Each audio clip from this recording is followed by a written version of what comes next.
Hi, welcome back everyone, and as I discussed on my last video, which you can find up there, I think, looking at what I got for Christmas for my photography indulgences, one of the things I mentioned that I got was another job lot, so I thought I'd unbox it with you.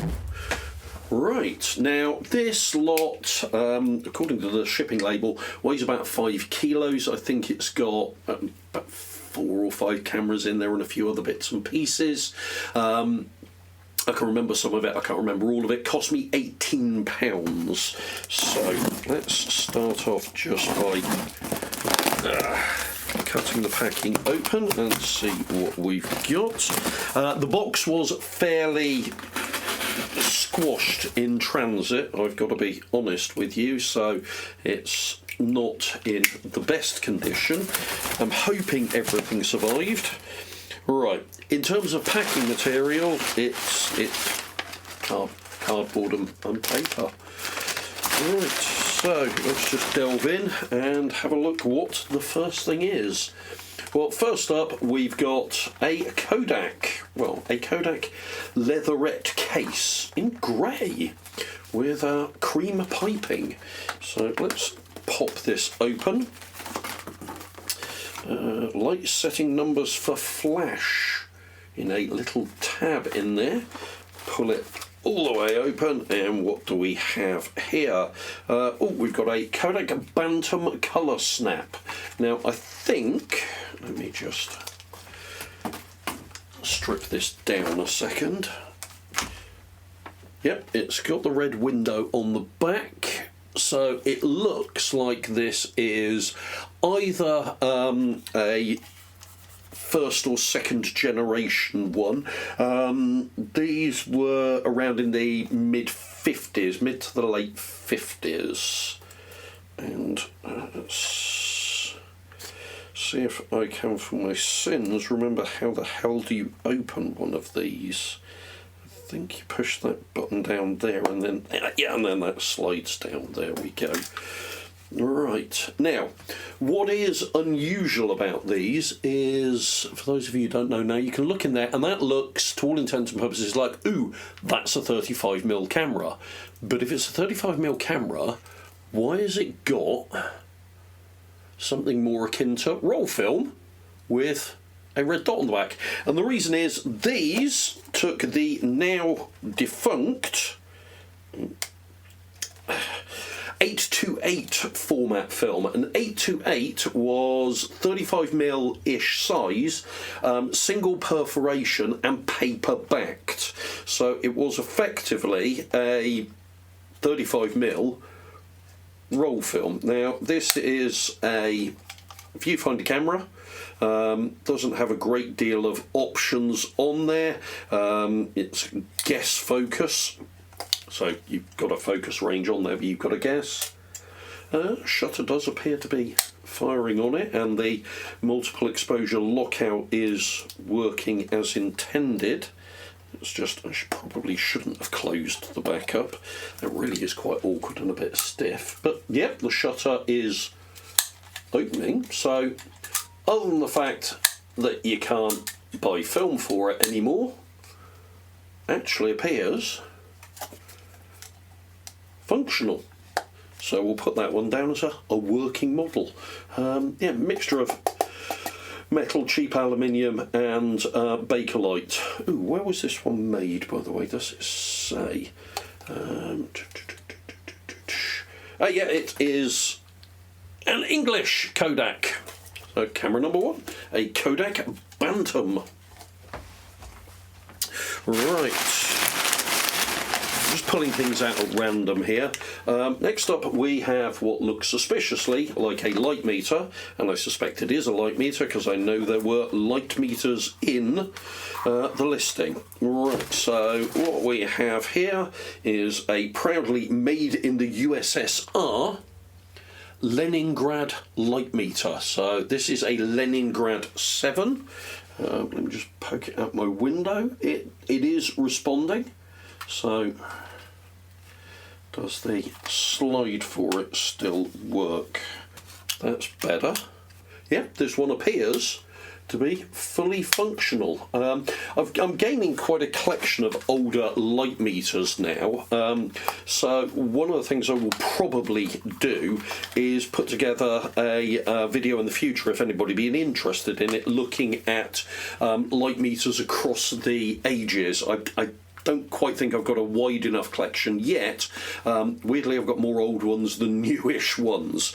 But yep, Leningrad 7 appears to be functional. Now, one of the interesting things about the 7 is it runs on selenium cells, hence the reason why it's important to keep it in the case, because selenium degrades with contact to light, but gives an electrical current when exposed to light, hence the reason why they can be used as light meters. I will have to check the accuracy of this one, but it appears to be in working condition. All of the bits that are supposed to work on it do work, so another functional one. Pop that behind me. Right.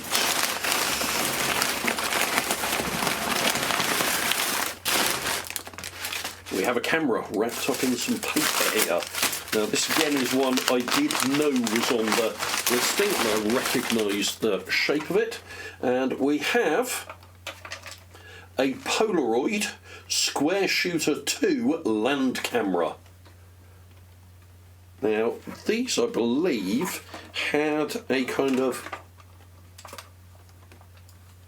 focusing system in them, but I must confess I've never really used one before, so I'm going to have a play around with this. I can vaguely remember my parents having a Kodak camera that looked a bit like this, but the Square Shooter 2s I think were a bit early, because these were really early 70s, whereas I can remember my parents having one, so certainly I'm not going to remember it from 71 or 72, because I was a toddler at that particular time. Oh, it's even got an empty film cassette in there.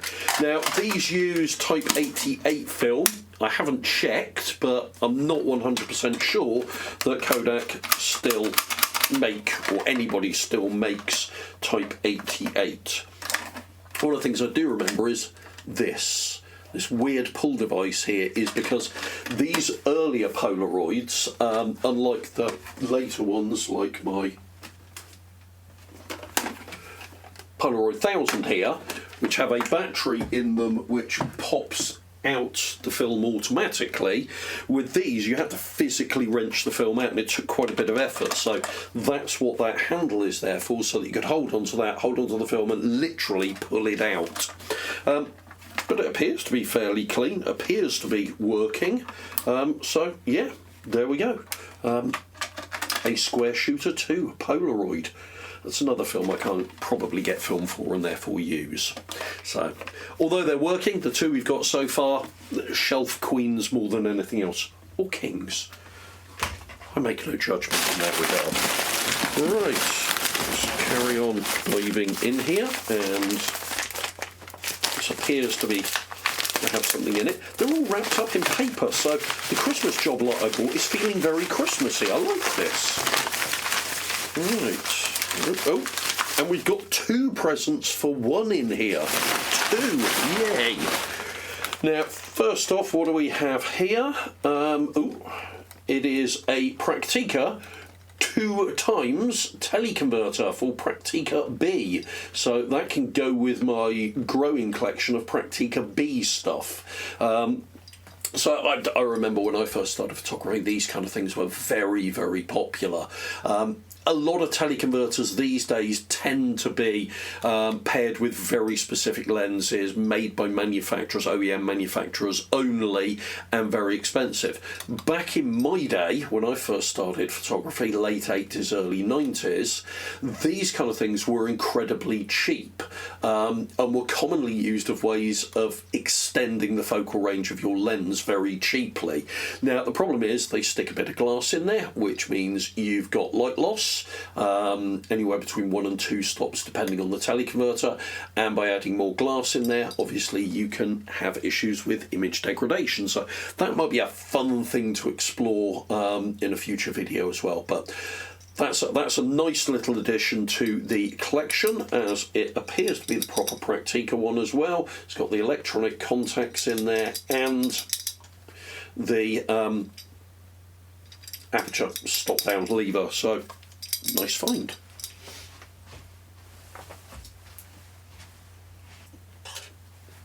Right, next one, another light meter. So this is an Agfa Lucimeter M. So I'm not sure roughly what age this is, but just looking at it, I would say 50s or 60s myself. I'd need to check on that, but that definitely has a 50s or 60s vibe to it.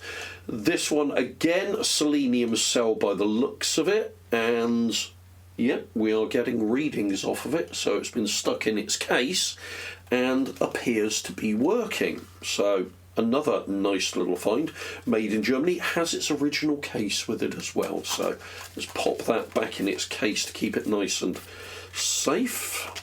Oh, the zip doesn't want to work too well on that case, so can I get that? I'll look at that later on. Right,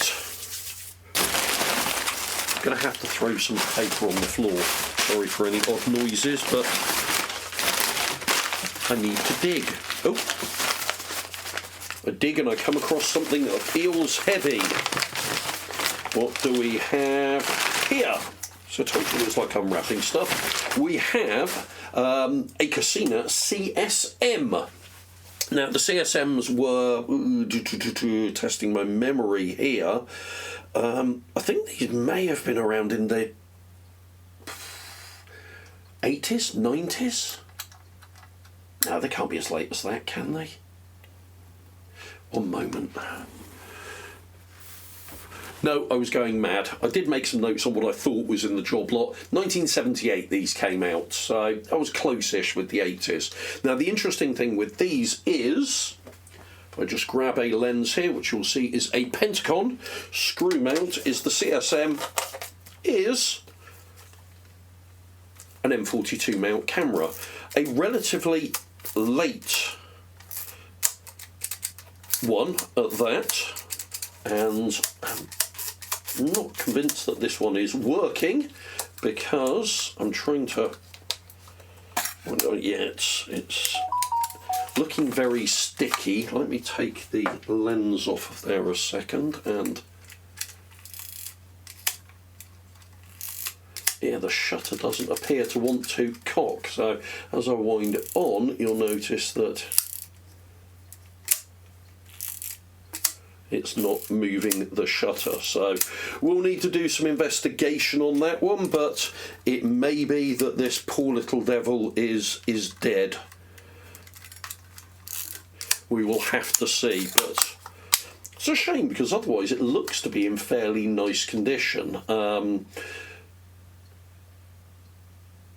Yeah, not sure what the issue with that is. Oh, hold on a second, let's just try one more thing. I don't think it will make a bit of difference. No, because these had a manual shutter speed of about a 50th of a second. They were otherwise battery powered for the shutter, but no, there definitely appears to be something a bit awry with this one. So that's a shame. I will have a play around with it, see if I can get it working, but it's our first non-functional. What a pity. Right, I think we've got to be getting towards the bottom of this lot now, but let's see what we've got. What is this? It just says macro on it. Deluxe super wide angle Infa AR 0.42 times. I mean, I don't know what it fits. Doesn't look. Let's grab that Casina again. No, see, it's not M42. It's too big for that. It's too small for 49mm. This appears to be, and I'm going to have to do a bit of digging in this because I've got absolutely no idea where this has come from. Ooh, it unscrews. Okay, I can take it apart. I mean, it looks like it's a dedicated wide-angle adapter lens for something. The question is what? Ooh, if I do that, I get a very wide angle in it, yes. I don't know for what. It doesn't have any manufacturer branding on it, unless Deluxe is the manufacturer. Japanese manufactured, so the glass should be reasonably not bad or not terrible. If anybody does recognise this, let me know in the comments down below. Yeah, interesting one. Right, I think we are getting towards the end now. We might go on to the last couple. Okay, this is a lens. Well, I use that term. Let me put this up to the microphone so you can hear that.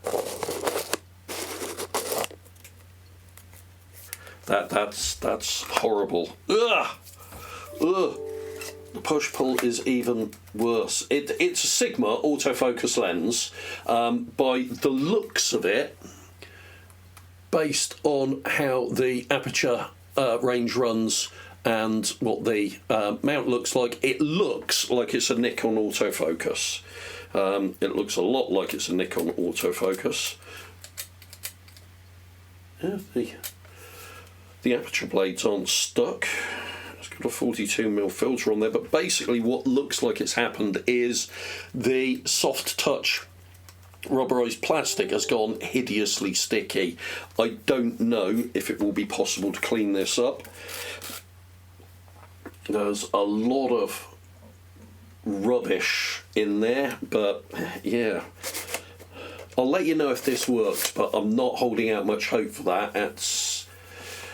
And I'm not necessarily sure it's down to the original owner either, because this kind of rubberized plastic that was used a lot back in the 90s, an awful lot of it over time just turns into this sticky mess. So I will see if some naphtha or something will get that off and clean that up, but I'm not holding out a huge amount of luck for that. It is a 70-210 Sigma autofocus,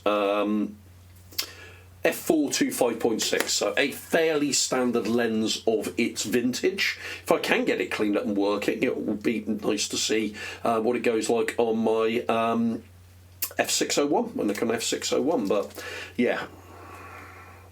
This is assuming it looks a lot like a Nikon mount. Yeah, I'm fairly certain that's a Nikon mount. Yeah. Okay, right. I think there's one more left in here.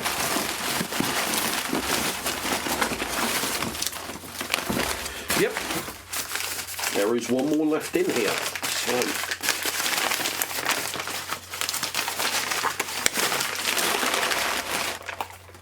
and we have a Pentax Nova B. So the Nova B's, mid-60s, if my memory serves me.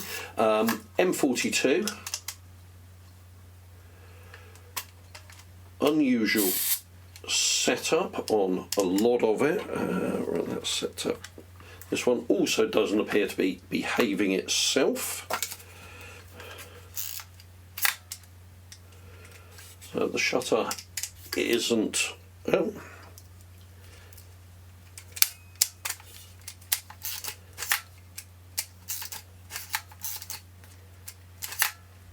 Yeah, this one's definitely got an issue. The mirror, and these did have a return mirror, is not returning, and the shutter is not winding on fully, which you can probably see there.